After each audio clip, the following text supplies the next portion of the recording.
Hello everyone, JPower here and welcome to another StarCraft 2 tutorial. This time it is going to be a PvP build from Grubby. He used this build exclusively during the IEM Season 7 Cologne, it's called. He took down players like Scott, Minigun, Ace and even Oz only using this build. It's gone very unnoticed because of course that was the CVT pretty much tournament where did MVP end up winning that one, but Grubby took down some really good Protoss players in the open bracket that didn't get discussed. So fortunately for us, the IEM released a replay pack, so I looked at the replays and I really like this build, so I'm doing a guide on it. We're going to start with a build overview where I just look at the build order and try to explain things about it, and then we're going into replays so you can see how it is executed. Alright, ladies and gentlemen, welcome to the replay section of the Grubby PvP 2.8 expand build, where I go over the replay, explain the build order, and you can see how it looks while you're playing. This game is of course from the IEM Cologne, Season 7 I think it was. The replays will be in the thread or on YouTube in the description, so you can look at the brackets replays yourself if you want to. I'm going to ×2 this game a little bit. Let's look at it from Grubby's point of view actually. So it's very normal with a 9 pylon, and then you just get your gateway and gas at normal times.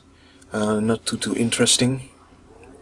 This of course is the WCS or any non-close position map. So we do see Grubby now with the probe scouting around his base. I mean, not very likely to be proxy 2-gated on this map, but still possible, and since you're not probe scouting with this build, it's you might as well do it.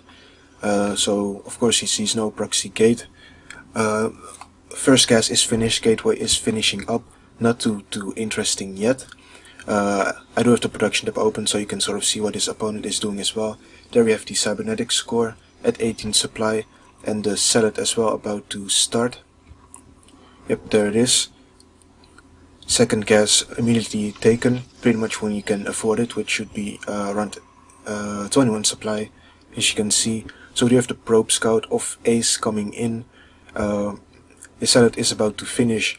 Now normally if you, as you can see, the zealot just barely finishes before the cybernetics core. Well, it's about the same time when the cybernetics core is done. If it does finish before the cybercore is done, you may want to delay your second zealot by like 1 or 2 seconds to not give away that you're actually going for a second zealot, because then Ace could like have his probe around here for a little bit longer and see your robotics. So that's something to keep in mind. So we do have the sentry being chrono boost out and the second gateway, at 30 supply. So very standard, robotics almost done, sentry on the way. Let's look what his opponent is doing. He's going for not a 3 stalker rush, but 2 stalkers and 1 sentry. So it's going to be pretty defensive play. You have the second gate from Grubby on the way now too. Robotics about to finish, and you get the observer now. Now you're very defensive with these units. You have your zealot, 2 zealots, and the second sentry about to pop. So against any aggression you're reasonably safe. You can chrono boost out in Immortal. Know that warp gate research isn't even done and your robotics is already making an observer. As we can see, Ace is doing something similar, also going for a 2-gate robo expand, but getting the nexus before the robotics. So there's a little bit of economic lead in this game for Ace. That's something to keep in mind. So we have the Immortal on the way after the nexus. Very standard, and the observer already on the way. Now, judged from the probe scouting, Grubby probably knew that this was cross positions. That's why he's sending his observer right away to his opponent's base, see what he's up to. So we have still 2 gateways, Immortals being chrono boosted out, some more sentries and zealots being warped in. I've noticed throughout Grubby's games that his first 2 warp-ins are always another sentry and a zealot. It's probably just to be extra defensive, but against Stargate openings I do recommend getting some stalkers. So we do have the observer making its way over. He sees the 3-gate robo from his opponent. I did see the nexus already. So he sees what his opponent is doing. He probably knows that his opponent's expansion is earlier since his, of course, is not finished yet. So what do we see as response from Grubby? Immediately throws down the Twilight Council, and this is what, if you read the guide, is what you can do against if your opponent is doing something similar to you. Right now, Ace has the income lead, as you can see, as ahead by about 7 workers. So there's no reason why Grubby should win. In fact, he's behind. Ace will catch up in immortal count. So you need something else to get your advantage, and that's Blink, of course. Blink Micro, very strong in the hands of good players. So he's going for this 6 gate with Blink attack to hit right before Colossus. Now I think his observer is still around, is getting caught now, but he did see, if you can go to Grubby's vision, he did see the robotics 3 gateways, and he saw that there wasn't a robotics bay finished yet, so he's still making immortals of his own and chrono boosting out Blink. It's very important to keep making immortals yourself, because as you can see, Ace has an immortal and he has a second one on the way. With the timing of this robotics bay, I'd say he's also gonna get a third immortal. So you don't want to be stuck on 1 or 2 immortals and then go with Blink, because immortals of course very good against Blink stalkers. So that's something you want to keep in mind, to keep making immortals while you're getting Blink. As you can see, the 3 more gateways are being added. Probe count still in Ace's favor, but of course Grubby is going for the attack. We do have 4 immortals on the field for Grubby, 2 for Ace, a third one is on the way, and with the robotics bay finishing up, you will be of course going into the Colossus deck, and that's the timing you want to hit right before, preferably before your opponent has 2 Colossi. I think your opponent has 2 Colossi, maybe you can do some damage, but probably not. If he has 3, you missed your timing and you will most likely not be able to do any damage. So we have 6 gateways on the field, proxy pylons coming up. What I think is a little bit of a mistake of Grubby this game is there's no warp prism. Of course, on this map with the ramp, it's very well, on a lot of maps you either have a ramp or a choke at your natural, which you can hold with sentries. Some premature force fields going up. So you want to really have a warp prism to keep your opponent's attention somewhere else. See if you can make him miss his force fields, make him multitask a bit. If you have a warp prism, never mind, here's actually the attack. So Grubby just walls his way up the ramp, but as you can see with the force fields, losing some of his immortals already really fast. Blink is done, but this is not something you want to blink in yet. What you want to do here is try to trade until your opponent runs out of force fields. You have a nice warp in with the zealots, and this is what I was talking about. Let's pause it a bit. Grubby does have this pylon here with the observer to warp in on a low ground, divide his opponent's attention so he can get up the ramp here with his units. So let's imagine if you also had like a warp prism flying into the main base, trying to do some harassment. If you have like 4 zealots in it, and you do maybe a few warp ins, maybe 2 or 3 zealots, you warp in with that as well.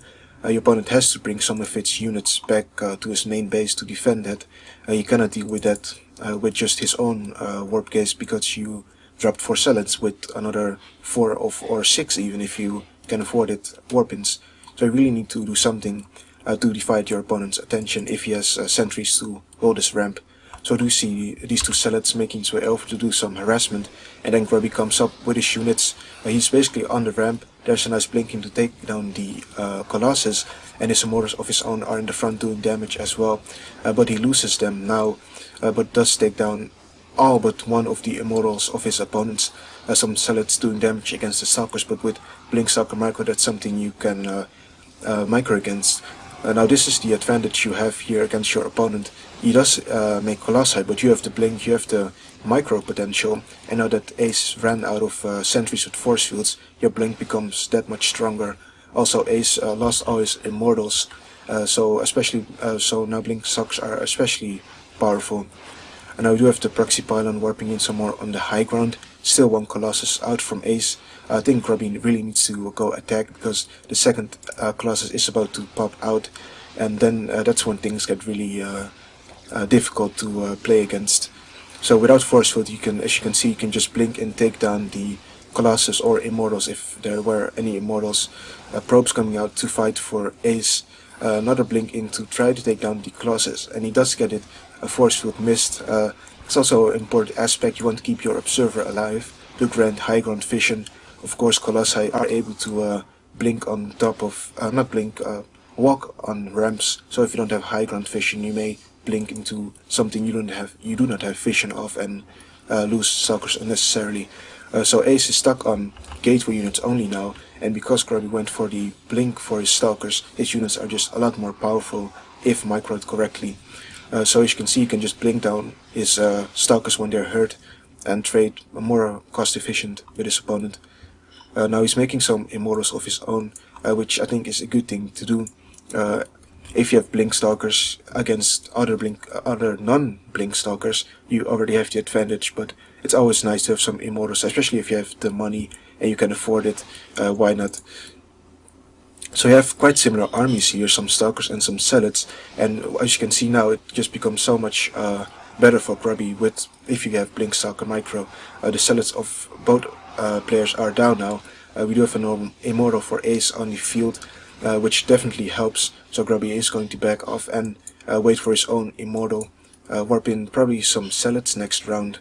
This is the advantage, of course, Ace has now with the, as you can see, the immortals are like building at the same time, but Ace's immortal will be out sooner because he doesn't have a rush distance like Grubby does. So he's making some more zealot stalkers, and I think with his immortal he's going back on the ramp.